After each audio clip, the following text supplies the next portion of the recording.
Hurry, come outside. You have to run now, quickly.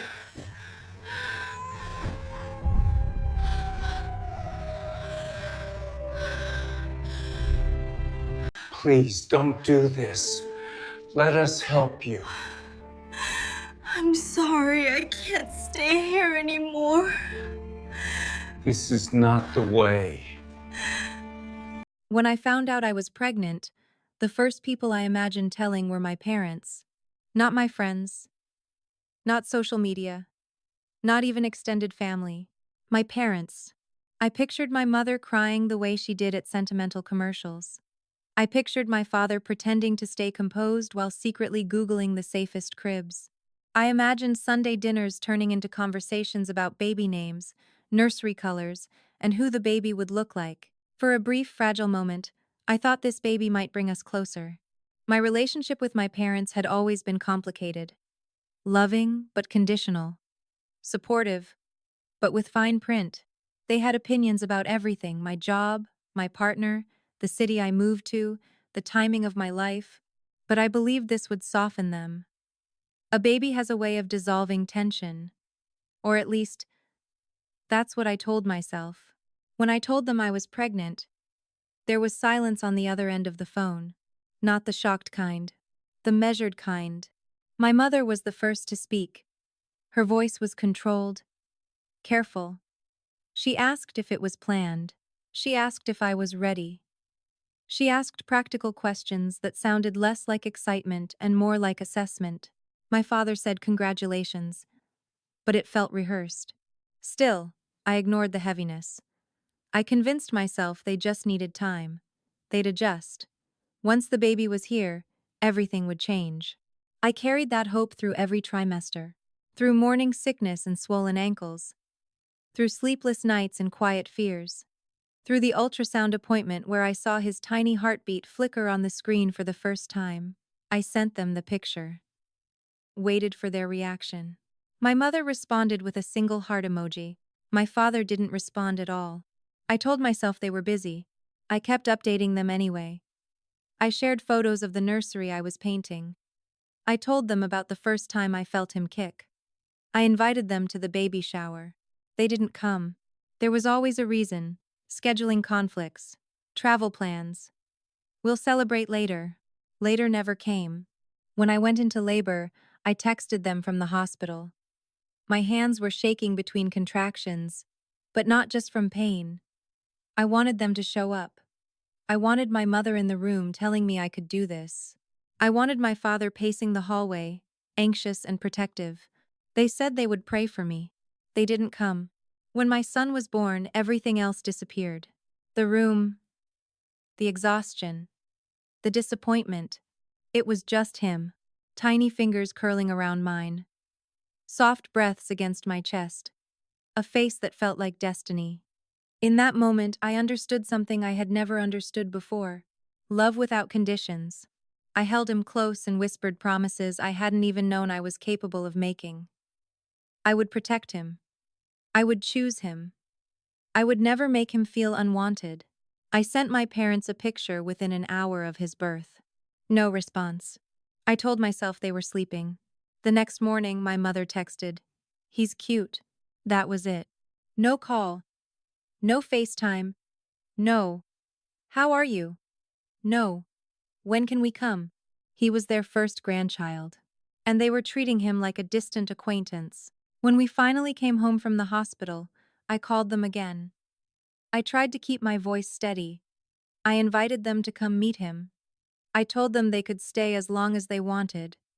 I made it easy. I made it warm. I made it open. There was another pause. My father spoke this time. He said it might be better to wait. That things were complicated. That they weren't sure it was the right time. The right time. To meet their grandson. I felt something inside me drop. I asked if I had done something wrong. If they were upset with me. My mother said this wasn't about me. She said they just needed space. Space from a newborn. Days turned into weeks. No visit. No call. No request for photos. It felt surreal. I would sit in the rocking chair at 3 a.m., feeding my son in the quiet glow of a nightlight, staring at his perfect face and wondering how anyone could choose distance from this. He was so small, so defenseless, so full of possibility, and they were choosing absence. The hurt came in waves.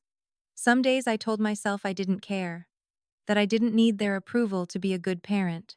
Other days, I cried in the shower so my baby wouldn't feel my sadness against his skin. But something else began growing inside me, alongside the pain.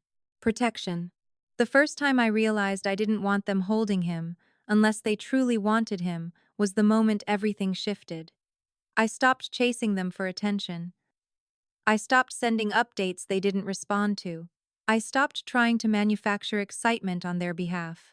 If they couldn't see his worth, I wouldn't beg them to. Still, the silence haunted me. Friends would ask if my parents had visited yet. I would force a smile and say they were planning to soon.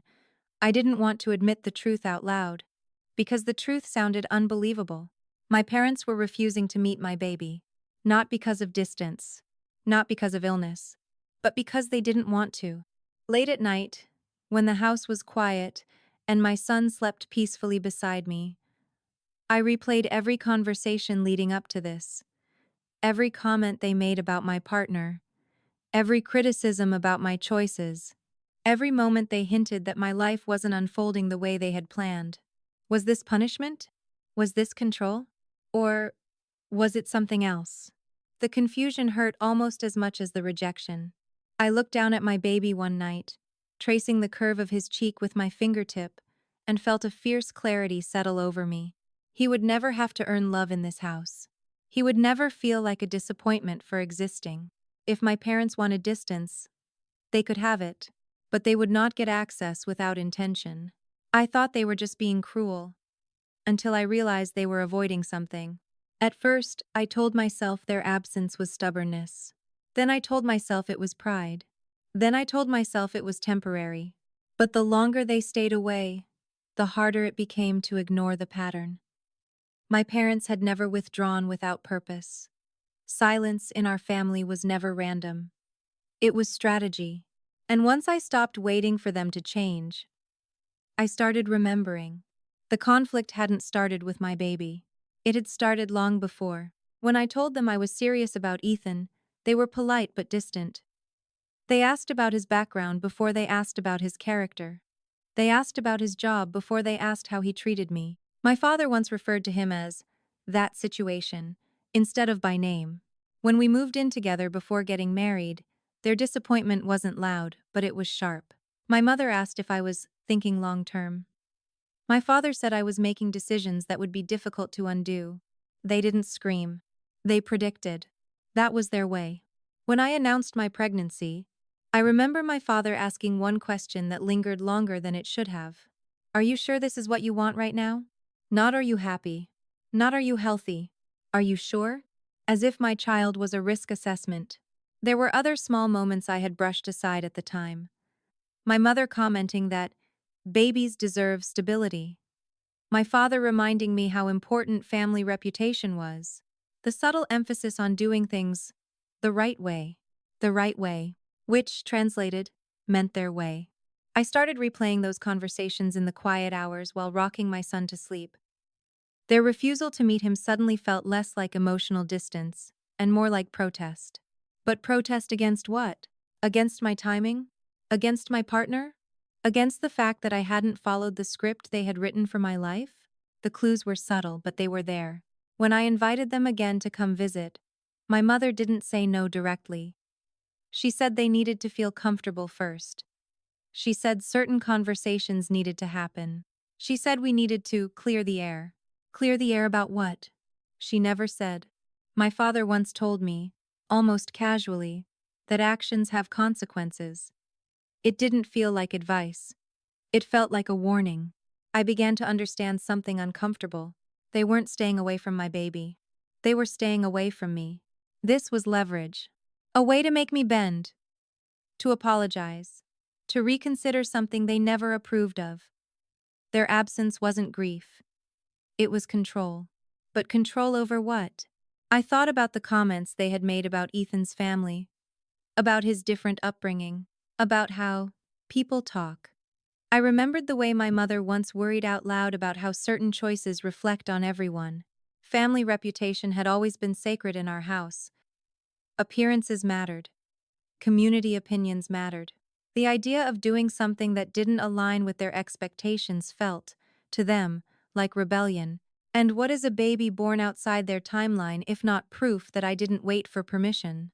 I started connecting dots I hadn't wanted to connect before. They weren't celebrating because this baby represented independence.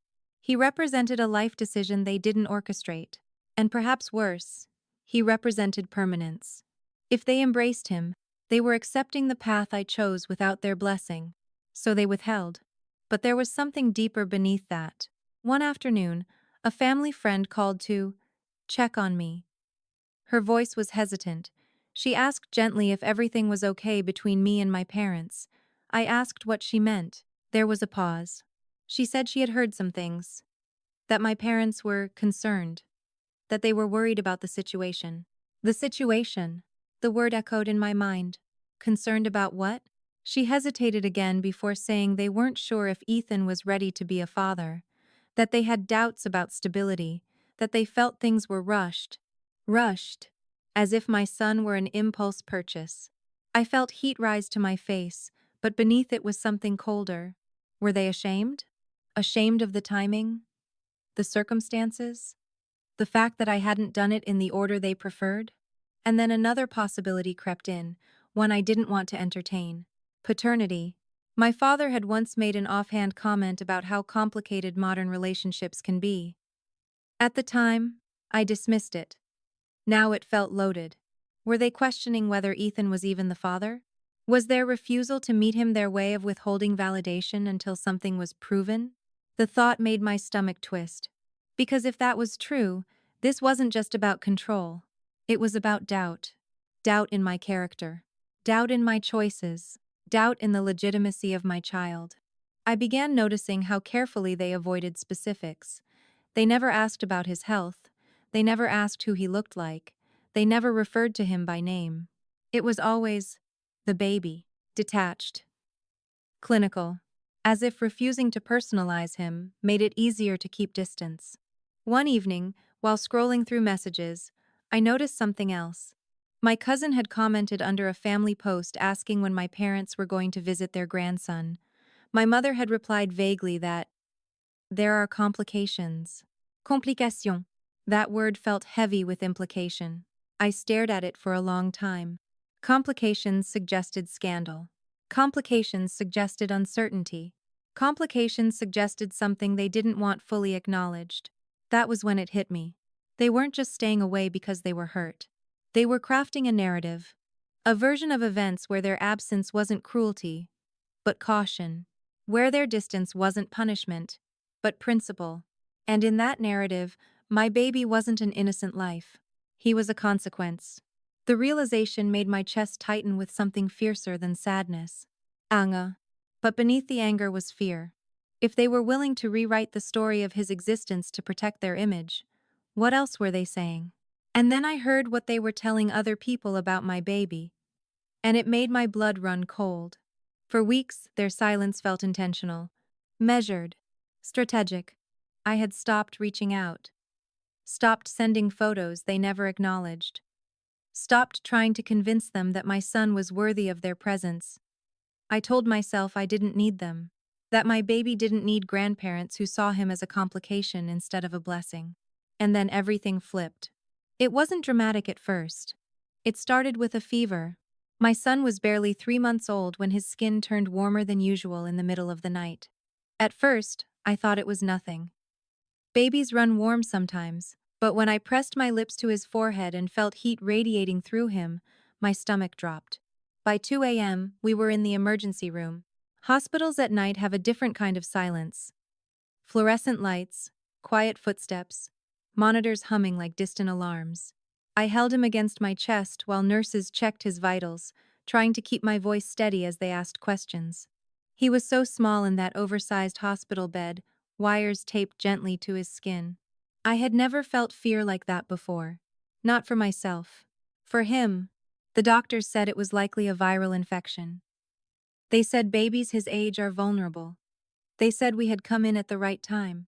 They said words meant to calm me, but none of them erased the image of him lying there under those lights. At some point, exhausted and shaking, I posted a short update on social media. I didn't intend for it to reach far. I just needed support. I needed prayers. I needed someone to know that my child was fighting something bigger than a cold. Within hours, the post spread through our extended family. Messages flooded in. And then my phone rang. It was my mother. The same mother who had not asked to see him. The same mother who referred to him as the baby instead of by his name. Her voice sounded different. Not controlled. Not measured. Panicked. She asked what happened. She asked how serious it was. She asked if we needed anything. My father got on the line and demanded details. What hospital? Which doctor? What diagnosis? I stood there in a hospital hallway, staring at the screen in disbelief. Now they were concerned. Now they were urgent. By morning, they had called 3 times. By afternoon, they were texting every hour. When the doctors confirmed he would recover fully, I expected their intensity to fade. It didn't. Instead, something shifted. Their tone softened. Then it sharpened into something else. Desperation. My mother asked when they could come see him. My father said they didn't realize things were this serious. They said they had been trying to give us space, that they didn't want to intrude. Intrude. As if meeting their grandson required an invitation stamped with permission. I listened quietly while they reframed weeks of absence into misunderstanding. They said they had been worried about overstepping, that they thought we needed privacy. Privacy didn't explain the silence. Privacy didn't explain the coldness. But I didn't argue, because something deeper was happening. Later that day, my aunt called me. Her voice was tight. She told me my social media post had caused a wave of questions in the family. People were asking why my parents hadn't visited yet, why they weren't at the hospital, why they hadn't been seen in photos since the birth. The story they had been quietly crafting was unraveling. Their absence was no longer private. It was visible. And visibility changes everything. I began to understand. This wasn't about sudden love. It was about exposure. They hadn't expected the narrative to slip out of their control. They hadn't expected people to connect the dots. The hospital post had done what I hadn't done. It made their distance undeniable. Within 24 hours, they were asking to come over. Not next week. Not when things settle. Immediately. Their tone was urgent, almost pleading. My father said life was too short for misunderstandings. My mother said she couldn't bear the thought of something happening without meeting him. The same people who had chosen absence were now racing toward presence. I should have felt relieved. Instead, I felt guarded. When they arrived at my house 2 days later, they didn't knock softly. They knocked like people who believed they belonged there. I opened the door with my son in my arms. He was healthy again, cheeks full, eyes wide and curious. They looked at him like they were seeing him for the first time, because they were. My mother's eyes filled with tears instantly. My father cleared his throat in that familiar way he does when emotions threaten his composure. They stepped closer, hands hovering but not touching. For a moment, I saw something genuine in their faces. But beneath it, I saw something else. Fear. Not fear for him. Fear of what had been revealed. They began talking quickly. Explaining. Justifying. Saying they didn't realize how fast babies change. Saying they had been unsure how involved we wanted them to be. Saying communication goes both ways. Communication goes both ways. I had invited them. More than once. They asked to hold him. Not gently. Not shyly. They asked like they were owed something. And as I stood there, watching their urgency, something inside me hardened not against them, but for my son. Because this wasn't just about grandparents missing out. This was about intention. They had stayed away when it was optional. They showed up when it became visible. When they reached for him, I didn't move immediately. I studied their faces, looking for apology, looking for ownership, looking for even a single sentence that acknowledged the weeks they chose not to come. What I heard instead was something else. When they showed up, they didn't say sorry. They said something else that proved this was never about love. They stood in my living room like strangers waiting for permission. My mother's eyes were red before she even spoke. My father's hands, usually so controlled, were restless at his sides. My son shifted gently in my arms, unaware of the emotional history filling the space between us. For weeks, they had treated him like an inconvenience. Now they were looking at him like oxygen. My mother stepped forward first. Her voice cracked when she said his actual name, for the first time since he was born. It sounded unfamiliar in her mouth, like she was trying on something she hadn't committed to before. She asked if she could hold him. Not casually, carefully, almost desperately. My father echoed her. He said they had been thinking about him every day, that the hospital scare made them realize how fragile life is, that nothing else matters more than family. Family. The word used to comfort me. Now it felt complicated.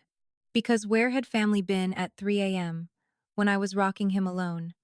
Where had family been when I sent ultrasound photos that went unanswered? Where had family been when I invited them to meet their grandson and they chose silence? Now they were here, crying, reaching. And inside me, two forces collided. The daughter in me wanted to give in, wanted to smooth everything over, wanted to pretend the absence never happened so we could return to something resembling normal. But the mother in me stood taller. Because this wasn't just about my hurt. This was about my son's worth. I looked down at him, his tiny fingers gripping my shirt, completely dependent on me to decide who earned access to his world. He didn't understand tension. He didn't understand pride or image or control. He only understood safety. And I had promised him that from the moment he was born. My mother's tears fell freely now. She said she didn't mean for things to go this far. She said they were trying to give us space. She said they were worried about interfering. The explanations felt rehearsed. My father cleared his throat and admitted they had concerns at first. Concerns about timing, about stability, about whether we were ready. He said they thought staying back might send a message. A message. The word landed heavily. So, it had been intentional. They hadn't stayed away because they didn't care. They had stayed away because they wanted to prove a point. My son had been the leverage. And that realization changed everything inside me. They stepped closer again, hands extended. My mother whispered that she just wanted to hold him once. My father said he deserved to know his grandparents. Deserved. I swallowed the lump in my throat. Because yes, he deserved loving grandparents. But he did not deserve conditional ones. I took a slow breath before speaking. My voice didn't shake. I told them I would not allow my son to grow up feeling like love is something he has to qualify for. I told them that silence during his first weeks wasn't neutral, it was rejection. I told them that showing up after public pressure wasn't the same as showing up out of love. My mother tried to interrupt, but I gently raised my hand. For once, I wasn't the child asking for approval. I was the parent setting protection. I said if they wanted to be part of his life, it wouldn't be because of fear, or image, or obligation. It would be because they chose him without conditions. No silent punishments. No withheld affection. No strategic distance to make a point, and until I believed that, they would not hold him. The room went very still. My father looked stunned. My mother looked wounded. But beneath their expressions, I saw something else. Respect. They weren't used to me drawing lines. They were used to me negotiating. My mother whispered that they loved him. I told her love is not measured by what you feel, it's measured by what you do. Weeks of absence cannot be erased by one emotional afternoon. My son stirred softly in my arms, and instinctively I held him closer. I wasn't keeping him from them out of revenge. I was keeping him safe from confusion. After a long silence, I stepped forward. I didn't hand him over immediately. Instead, I said something simple. If you want to hold him, you first have to acknowledge that you chose not to. Not excuses. Not reframing. Ownership. My father's shoulders dropped first. He admitted they were wrong. That they let pride interfere. That they thought withholding presence would make me reconsider my choices. He said they underestimated what their absence would mean. My mother nodded through tears. She said she let fear about appearances cloud her judgment. She said she was ashamed of how it looked, not of him, but of herself. That was the first honest thing I had heard. Only then did I step closer. Only then did I gently place my son into my mother's trembling arms. She held him like something fragile and irreplaceable.